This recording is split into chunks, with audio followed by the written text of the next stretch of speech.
अष्टमी तिथि, नवरात्रि का 7वां दिन।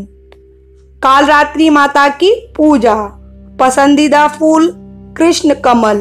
7वें दिन का रंग स्लेटी। कालरात्रि माता का मंत्र ओम देवी कालरात्रये नमः। कालरात्रि माता की स्तुति। एक वेणी जपा कर्णपूरा, नग्नाखर स्थिता, लंबोष्टि कड़िका कर्णी, तैलाभ्यक्त शरीरणी, वाम पादोल सल्लोहलता, कंटक भूषणा, वर्धन मूर्ध ध्वजा कृष्णा, कालरात्रि भयंकरी। माँ कालरात्रि का स्वरूप। माँ दुर्गा जी की 7वीं शक्ति कालरात्रि के नाम से जानी जाती है। इनके शरीर का रंग घने अंधकार की तरह एकदम काला है। सिर के बाल बिखरे हुए हैं। गले में विद्युत की तरह चमकने वाली माला है। इनके 3 नेत्र हैं। ये तीनों नेत्र ब्रह्मांड के सदृश गोल हैं। इनसे विद्युत के समान चमकीली किरणें निसृत होती रहती हैं।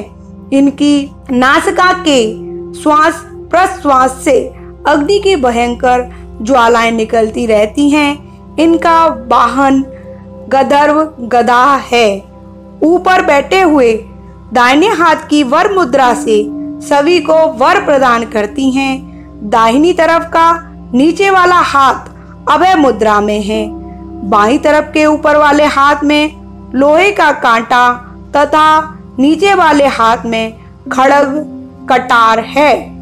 माँ कालरात्रि का स्वरूप देखने में अत्यंत भयानक है, लेकिन ये सदैव शुभ फल देने वाली हैं। इसी कारण इनका एक नाम शुभंकरी भी है। अतः इनसे भक्तों को किसी प्रकार भी भयभीत अथवा आतंकित होने की आवश्यकता नहीं है। दुर्गा पूजा के 7वें दिन माँ कालरात्रि की उपासना का विधान है। इस दिन साधक का मन सहस्त्रार चक्र में स्थित रहता है। उसके लिए ब्रह्मांड की समस्त सिद्धियों का द्वार खुलने लगता है।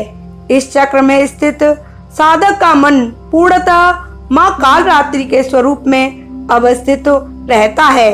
उनके साक्षात्कार से मिलने वाले पुण्य का वह भागी हो जाता है। उसके समस्त पापों विघ्नों का नाश हो जाता है। उसे अक्षय पूर्ण लोकों की प्राप्ति होती है।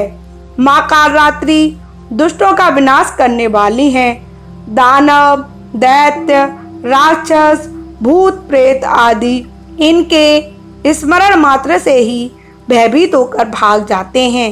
ये ग्रह बाधाओं को भी दूर करने वाली हैं। इनके उपासक को अग्नि भय, जल भय, जंतु भय, शत्रु भय, रात्रि भय आदि कभी नहीं होते। इनकी कृपा से वह सर्वदा भय मुक्त हो जाता है।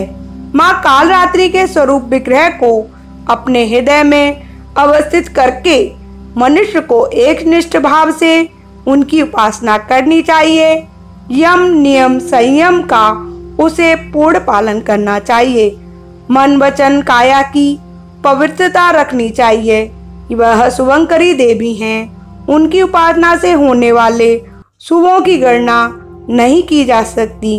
हमें निरंतर उनका स्मरण ध्यान और पूजन करना चाहिए। बोलिए श्री कालरात्रि माता की जय।